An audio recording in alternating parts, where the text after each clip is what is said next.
The Myth of Normal, Trauma, Illness, and Healing in a Toxic Culture by Gabor MatA, MD, with Daniel MatA. Imagine this scene. A 71-year-old man, a well-respected doctor and author, is on a plane heading home after absolutely crushing a speaking engagement. He's been bumped up to business class, the crowd ate up every word he said, and he's basking in that delicious feeling of nailing it. As the plane drops toward the stunning Vancouver skyline, his phone buzzes. It's his wife, Ray, who was meant to pick him up. The text says, "Sorry, I haven't left home yet. Do you still want me to come?" So what would a mature, successful, accomplished 71-year-old do? Probably feel a little disappointed, then shoot back something like, "No problem at all, I'll just grab a cab. See you soon, love." Yeah, that's not what went down. In a heartbeat, that warm satisfaction evaporated, replaced by ice-cold fury. He went rigid in his seat. "Never mind," he snapped into his phone. For the next 24 hours, he could barely look his wife in the eye. When she tried talking to him, she got nothing but flat, one-word responses. His face was locked in a mask of tension. So what's really happening here? Is this how a wise elder behaves? Or is something deeper and darker at play? That man was Dr. Gabor MatA himself, the very author of the book we're exploring today. And in that moment, as he openly admits, there wasn't much of grown-up Gabor running the show. Most of him was trapped in the distant past, catapulted back to the very beginning of his life. This isn't just about someone having a rough day. It's about a hidden force that shapes our lives, our health, and our society in ways we almost never recognize. Today, we're jumping into a book that's been called a magnum opus, a work that challenges everything we think of as normal. It's called The Myth of Normal, Trauma, Illness, and Healing in a Toxic Culture. This isn't just a summary. It's an invitation to peek under the hood of your own life and the society we're all swimming in. By the time we're done here, you'll grasp a profound secret. Many of our deepest struggles, our anxieties, our chronic illnesses, our addictions, aren't personal failures. They're not proof that you're broken. Instead, they might just be perfectly reasonable responses to an abnormal, toxic culture. And even better, you'll discover a pathway back to what the author calls wholeness, a way to heal that starts with one simple, radical move, questioning everything we've been taught to accept as normal. Let's kick things off with a puzzle that sits right at the heart of our modern world. We're living in the most health-obsessed society in human history. We've got multi-billion-dollar industries dedicated to wellness, all promising to help us eat cleaner, live longer, and feel happier. And yet, somehow, our collective health keeps getting worse. Chronic diseases are exploding. Mental illness and addiction are everywhere. In the United States, literally the wealthiest country in history, 60% of adults are dealing with a chronic illness like diabetes or high blood pressure. How does that even make sense? Gabor MatA, after spending decades as a physician, delivering babies on one side and caring for dying patients on the other, came to a startling realization. The problem isn't with our individual bodies or brains. The problem is with the culture itself.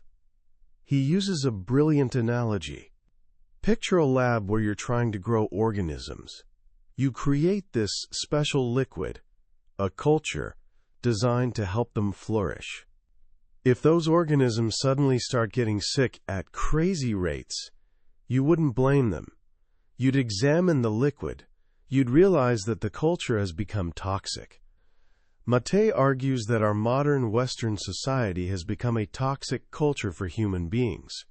Sure, it provides material comfort for some, but it systematically fails to meet our deepest, most essential human needs. Our needs for connection, for authenticity, for meaning, and for belonging. And this toxicity, he says, is literally making us sick. It creates chronic stress that burrows under our skin and becomes biologically embedded, leading to everything from autoimmune diseases to depression. But here's the wildest part. We've become so accustomed to this state of affairs that we don't even see it anymore. It has become, well, normal. He compares it to that story about two young fish swimming along. An older fish swims past and says, "Morning, boys. How's the water?" The two young fish keep swimming, and then one looks at the other and asks, "What the hell is water?" The toxic culture is our water. It's the assumptions, the values, the ways of living that are so everywhere we don't even register them. And MatA's whole mission in this book is to help us actually see the water. He argues that much of what we call normal in our society is neither healthy nor natural.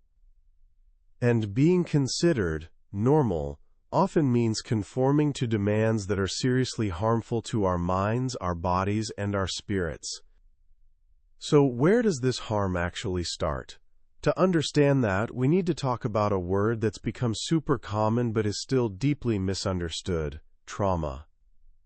When most people hear trauma, they picture catastrophic events: war, abuse, a horrific accident. MatA calls this big T, trauma, and yes, it's devastating. But he offers a much broader, more inclusive way of thinking about it. The word trauma, he reminds us, comes from the Greek for wound. He says trauma is not what happens to you, but what happens inside you as a result of what happened to you. It's the inner injury, the lasting fracture within yourself that gets lodged in your nervous system, your mind, and your body.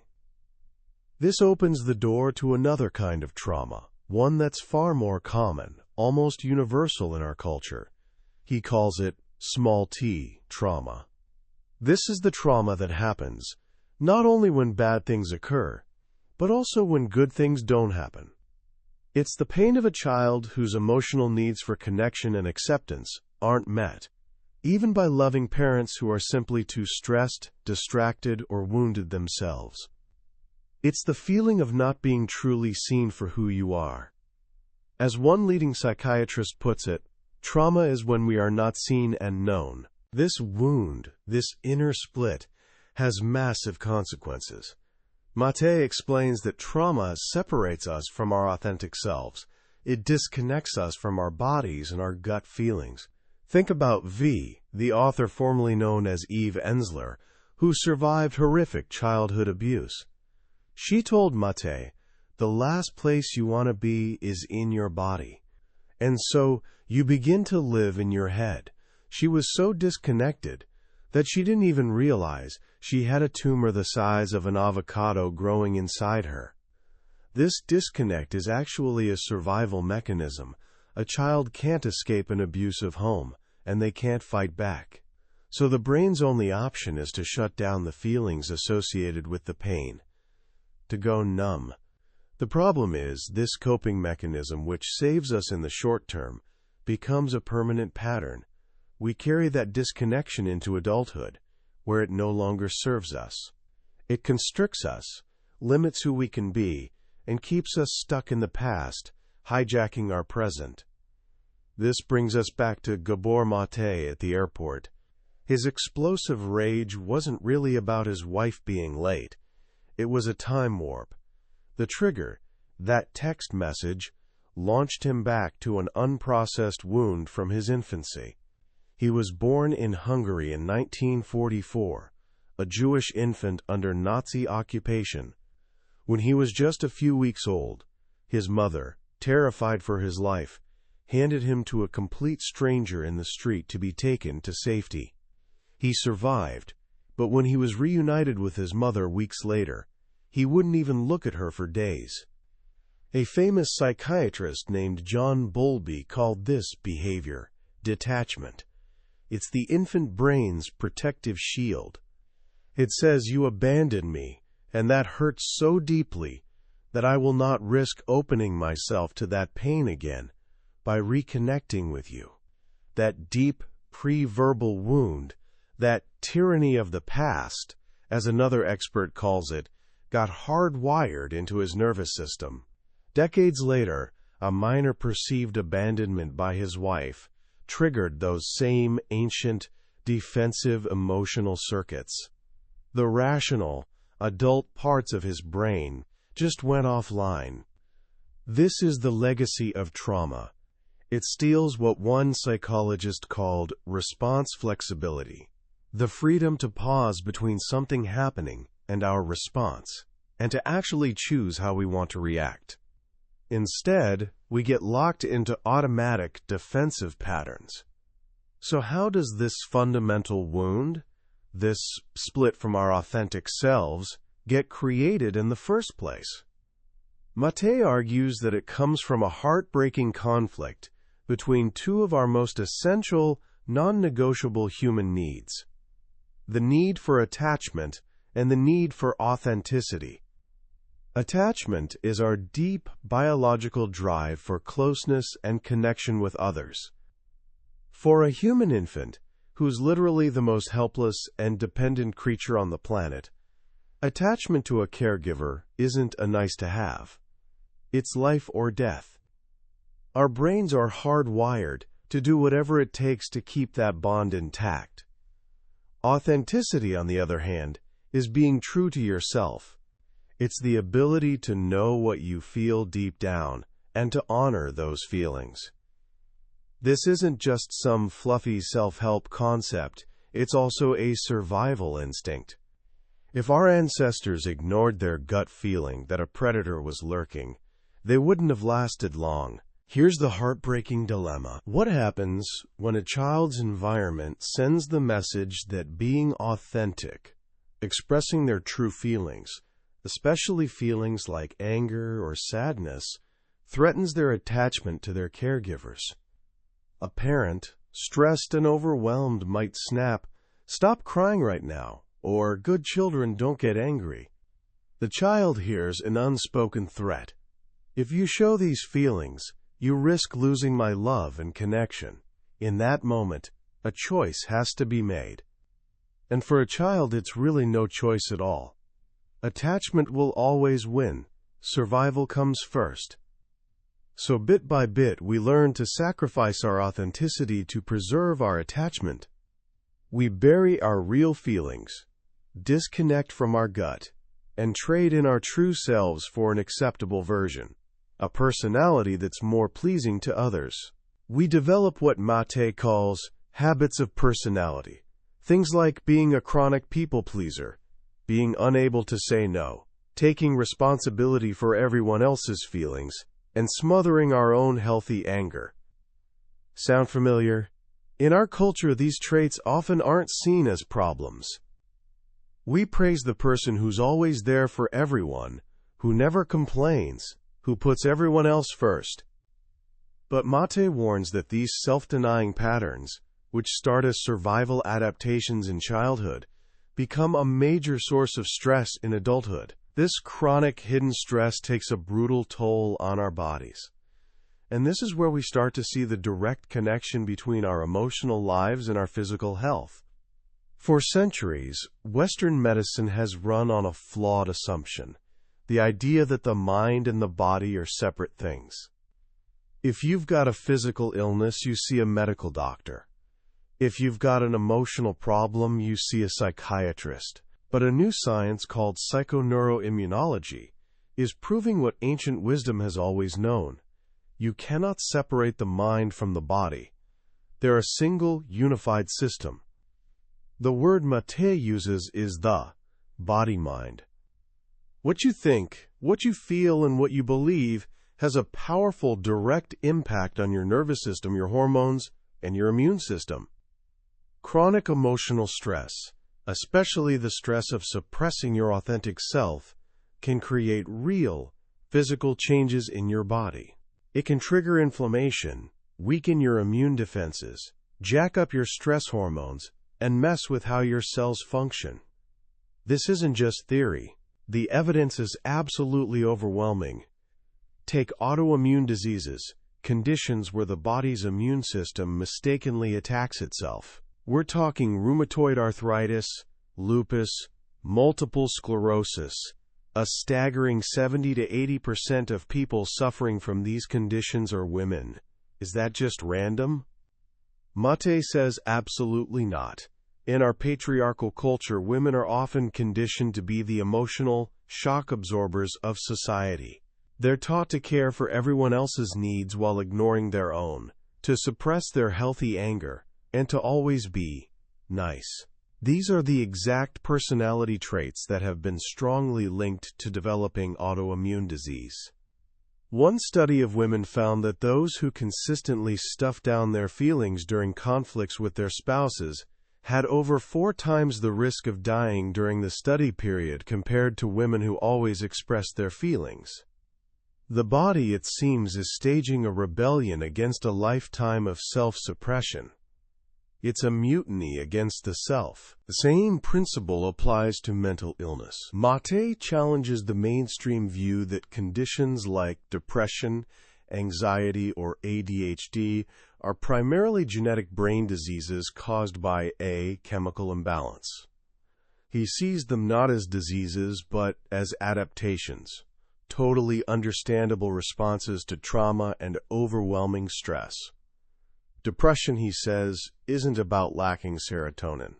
The word itself tells you what it is.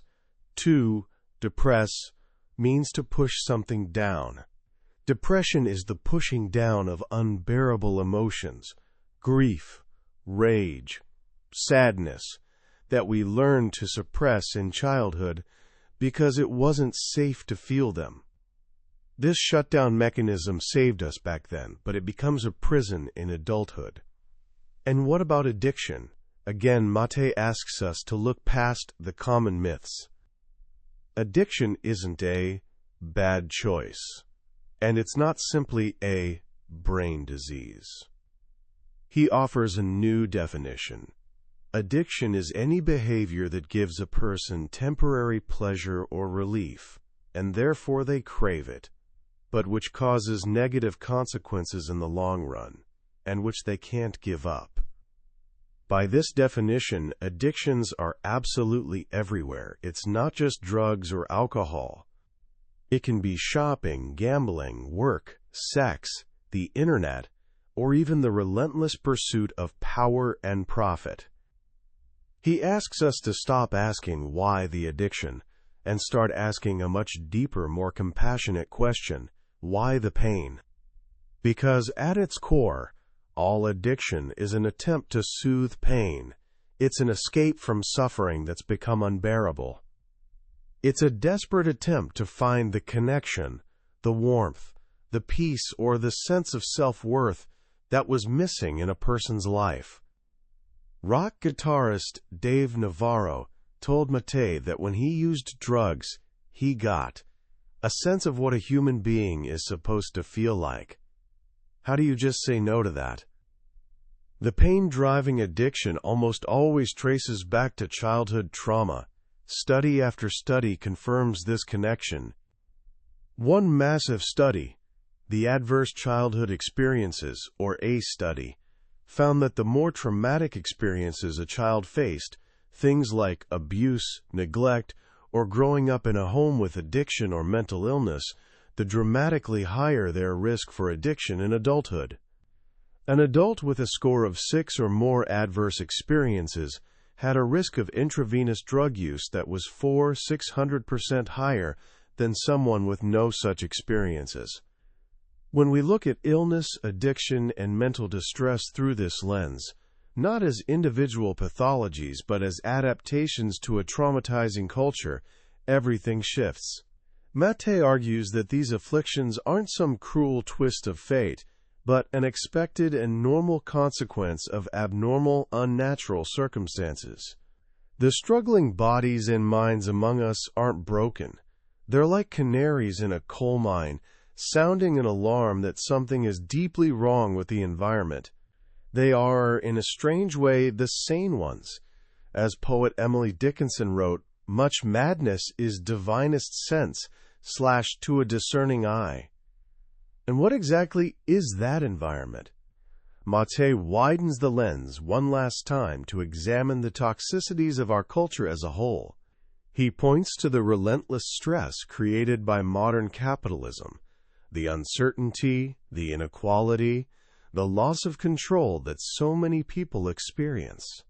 He talks about the profound disconnection that defines our society. Disconnection from ourselves, from each other, from nature, and from any sense of meaning and purpose. We live, he says, in a state of social dislocation, where our vital human need for belonging and community has been replaced by a hyper-individualistic, competitive, and materialistic worldview. This culture of disconnection starves the human spirit. It creates an inner emptiness that we then try to fill with consumption, with status, with anything offering a temporary fix. Corporations, he argues, have become masters at exploiting this emptiness, designing products, from junk food to social media apps, that are deliberately engineered to be addictive, to hijack our brain's pleasure and reward circuits. They're acting, in his words, with the strategic logic of sociopaths. As one endocrinologist told him, it's not that they want you to die.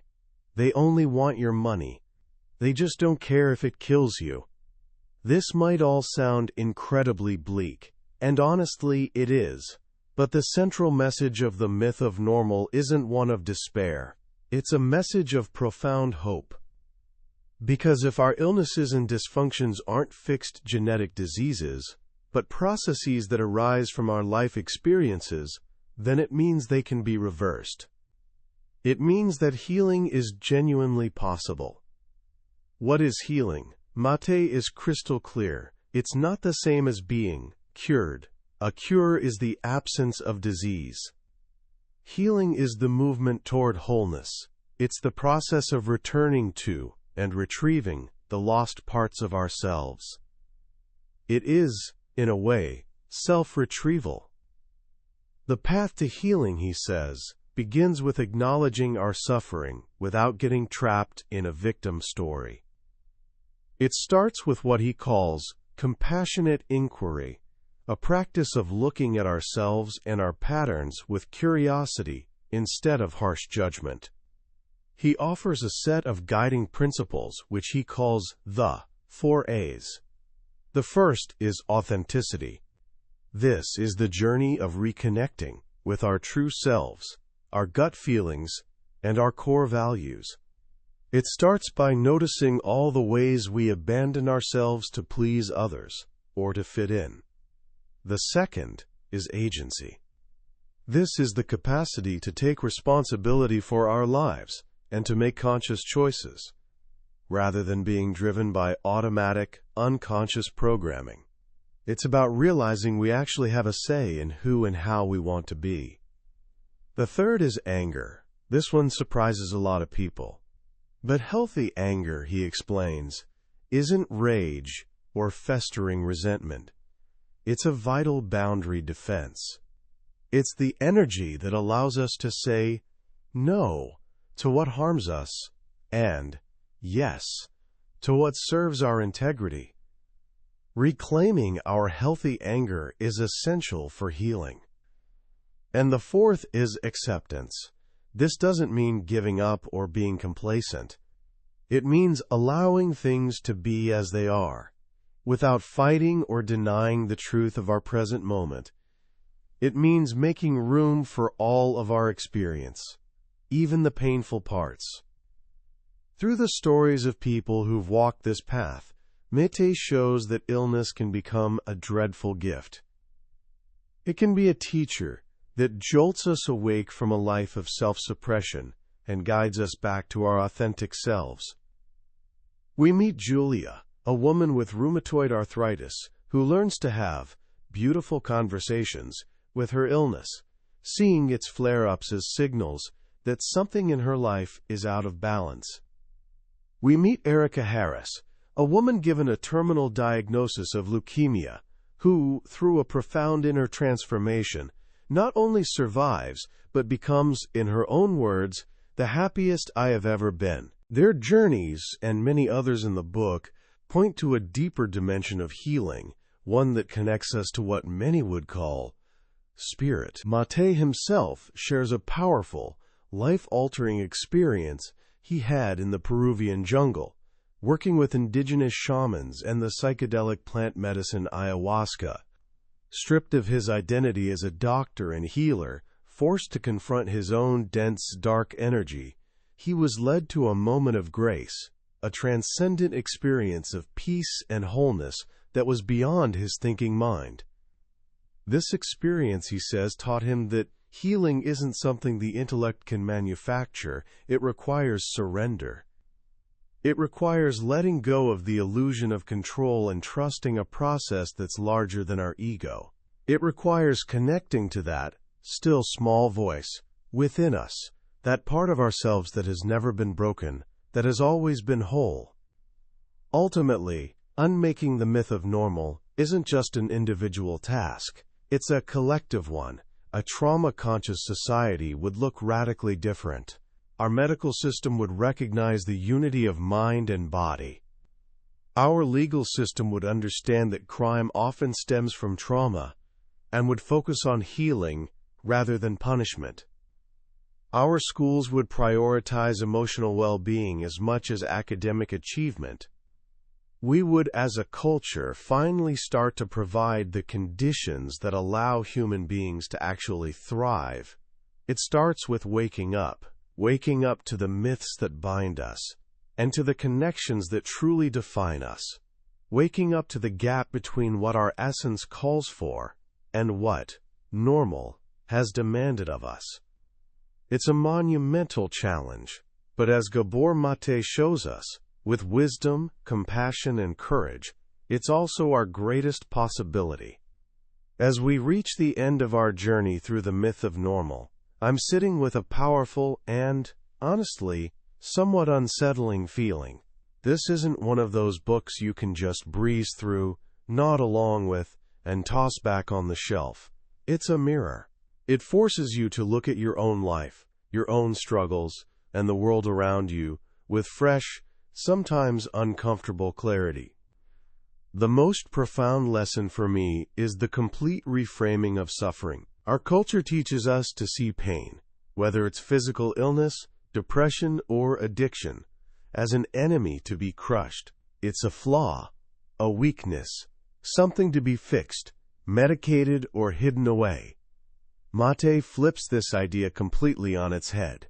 He invites us to see our suffering not as a pathology, but as a messenger.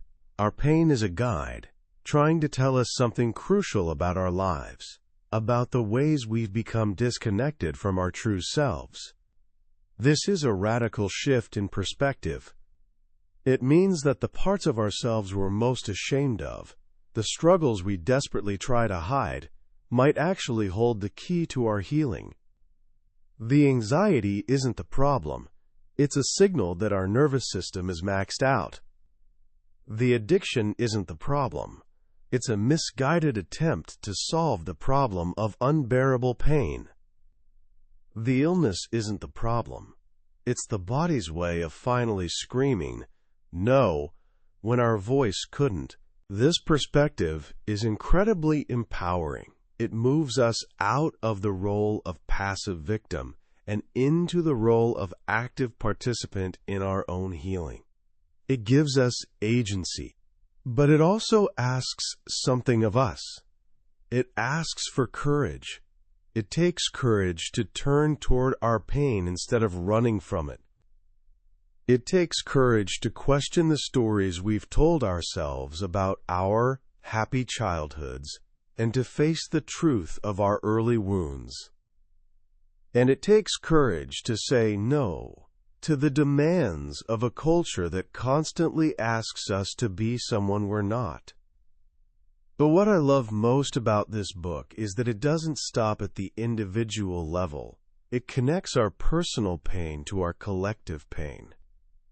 It shows us that our private struggles are unfolding within a much larger context, A society that is, in many ways, fundamentally at odds with our basic human needs. This is a deeply compassionate message. It tells us, it's not just you. You are not alone in this. It frees us from the crushing weight of self-blame. So how do we start applying these powerful ideas in our own lives? It can feel overwhelming, but as they say, every journey begins with a single step. Here are a few simple, practical places to start. First, practice the art of the compassionate no. Just for today, find one small opportunity to say no to something you don't want to do, without guilt or lengthy apologies. It could be declining an invitation, turning down an extra task at work, or simply saying, I need some time for myself. Notice how it feels in your body to actually honor your own boundary. This is the beginning of reclaiming your authenticity. Second, get curious about one of your triggers. The next time you find yourself having a surprisingly intense emotional reaction to something small, instead of blaming the person or situation, gently ask yourself, what old story is this touching inside me? What does this feeling remind me of? You don't need to have an immediate answer. Just asking the question with compassion begins to loosen the grip of the past. And third, reconnect with your body. So many of us live entirely in our heads. Take just 2 minutes right now if you can. Close your eyes. Take a few deep breaths. And simply ask yourself, what am I feeling in my body right now? Is there tension in your jaw? A tightness in your chest? A fluttering in your stomach? You don't have to fix it or change it. Just notice it. This simple act of paying attention is a profound step toward healing the split between mind and body. That was a deep dive into The Myth of Normal by Gabor MatA. We've explored the core ideas today, but honestly, a summary is like looking at a travel brochure for the Grand Canyon. It can show you the pictures and give you the facts, but it can't give you the feeling of standing on the edge, feeling the wind, and experiencing the sheer vastness of it for yourself. The real power of this book is in the stories, the detailed science, and the profound compassion that fills every single page. If anything we've talked about today has struck a chord with you, if it's sparked your curiosity or given you a flicker of recognition, I truly encourage you to pick up a copy. Reading it isn't just about absorbing new information. It's an experience that can genuinely change how you see yourself, your struggles, and the world. The link to the book is in the description below. Also, if you found this summary valuable, and you want to keep exploring the ideas in some of the most life-changing books ever written, please hit that like button and subscribe to the channel. It lets us know we're on the right track and helps others find their way here. Let's keep questioning, keep learning, and keep growing together.